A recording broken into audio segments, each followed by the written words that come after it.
All right, welcome to this explainer. Today, we're jumping right into a high-stakes tactical mission debrief. We're going to break down a wildly explosive, incredibly complex clash that recently went down between an elite mercenary unit known as Storm Squad, a ruthless syndicate called the Rory Group, and a legendary, honestly, almost mythical sniper. If you're into tactical strategy, covert ops, or just those split-second battlefield decisions, you are absolutely in the right place. We're going to look at exactly what went right, what went horribly wrong, and how a totally standard rescue op suddenly morphed into an absolute masterclass in psychological warfare. Okay, let's dive into this. To make sense of all the chaos, we're going to evaluate this mission through 5 key tactical parameters. We'll look at the Storm Squad operatives, Operation Infiltration, the missing USB evidence, threat level ghost, and finally the final contract. So kicking things off with Section 1, the Storm Squad operatives are elite mercenaries. Before we can even begin to understand the mission itself, we really have to understand the people executing it. Look, these are not your average rent-a-cops, okay? Storm Squad is a top-tier private security unit, and their skills legitimately rival top government forces. They're led by Captain Gao, who is a legendary sniper in his own right, and they take on some extremely high-risk missions. Now, sure, they're undeniably motivated by the payout, funding things like a massive century wedding or a retirement bar, but, and this is absolutely crucial, they are bound by a really strict moral code. At the end of the day, their main goal is to protect innocence.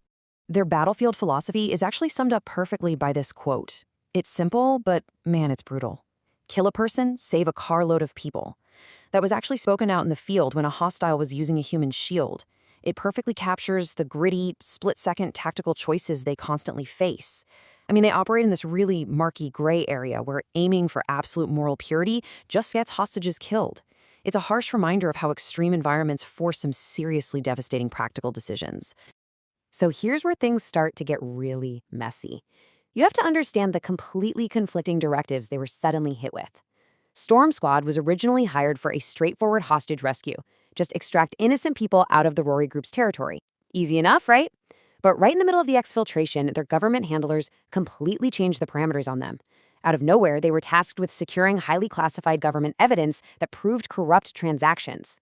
This crazy pivot, going from a rescue mission to a complex espionage data recovery op, well, that is the exact friction point where the fog of war rolls in and everything just starts to go off the rails. Which brings us to Section 2, Operation Infiltration, entering the lion's den. Let's actually look at how they managed to breach the Rory Group's heavily fortified territory. Because to get inside, they desperately needed local help. They ended up making contact with the daughter of a deceased operative named Johnson, and she hooked them up with some highly specific, super scrappy tactical gear. Check out their explosive of choice here, C3. It basically has about half the destructive power of your standard C4. When you pair that with the antique World War II-era rifles they had to use, it really highlights just how desperate this infiltration was. We're not talking about stealth helicopters and high-tech gadgets here. This was pure underground resistance tech. Let's walk through the actual execution of this, because the tactical progression was honestly flawless. Phase 1 was the contact setup to get that local access. Phase 2, disarmament. They actually buried their heavy weaponry way outside the city limits just to clear the local checkpoints safely. Phase 3 was straight out of a movie, a totally covert Trojan horse entry, infiltrating the base disguised as a food delivery crew. And finally, Phase 4, the diversion. They triggered those C3 explosives exactly 4 meters into the first floor. It created absolute maximum chaos, pulled all the guards away, and gave them the window they needed to clear the hostages fast. It just goes to show that real-world ops rely heavily on this kind of creative adaptability rather than just brute force. Moving on to Section 3, the missing USB evidence, a shift in parameters. Now, what's really interesting about this part is how we see a massive split between the human asset and the physical asset once the mission changed. You've got Mike, this completely terrified engineer, right? He's literally the only person on Earth who knows exactly where the hidden data is. And then you have the physical asset, a USB drive. And that drive contains explosive, undeniable proof of corrupt backroom transactions between the Rory Group and high-level government officials. So the new plan is simple. Keep Mike alive just long enough to have him lead them to the drive. But here comes the huge narrative twist. Mike leads the heavily armed Storm Squad all the way to this remote, totally abandoned desert safe house. He claims he stashed the drive right there inside an electrical outlet. The squad secures the area, they check the outlet, and nothing. It's completely empty.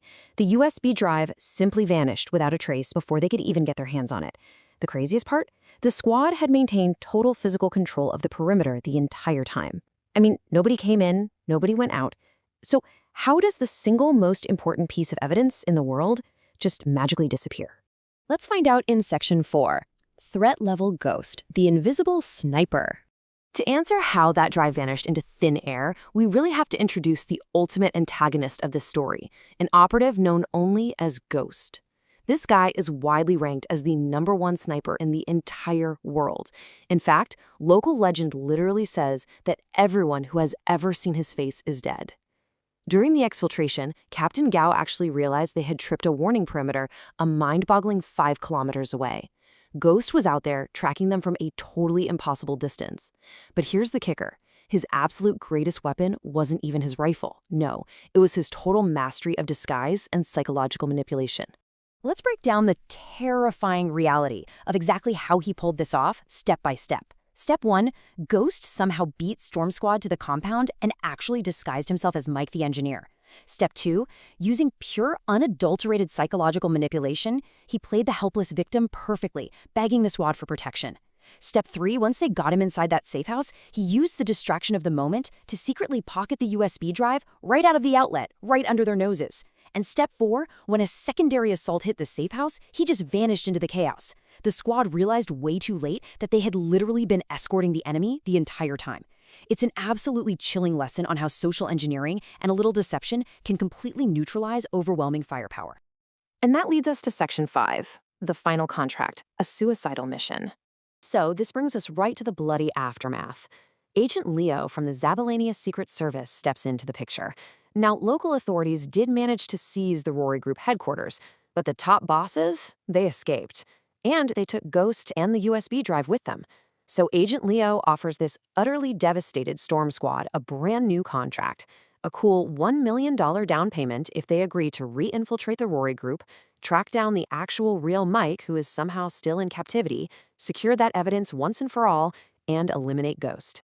So let me ask you, is accepting a direct, head-to-head war with the world's greatest sniper a massive tactical error, or is it a necessary sacrifice? Storm Squad could easily just take their rescue payout and walk away clean. Choosing to go back in means intentionally facing an enemy who already completely outsmarted them, an enemy who can take a shot from 5 kilometers away and who infiltrated their ranks flawlessly. Honestly, it borders on a total suicide mission. But, logic doesn't always dictate battlefield decisions. Captain Gao, deeply humiliated by what happened and fiercely protective of his team, makes it incredibly personal. He simply says, "I will avenge this revenge. I join." This isn't just about the money anymore. It's about settling a very real score with a total phantom. It really begs the ultimate tactical question. At what point does a soldier's ego become the deadliest enemy on the battlefield? If this breakdown grabbed your attention, you absolutely have to dig into the source material to see how this incredible chess match actually concludes. Thanks so much for joining me for this explainer, and I'll see you on the next deep dive. Hello Hollywood movies lovers, welcome to watch new Hollywood movies. Icebreaker 230, and this is story and watching for and like and subscribe adventure stories and more activities adventure. Hey YouTube, this last activities and my small activities, though not mass content, this my content. Okay YouTube, thank you guys.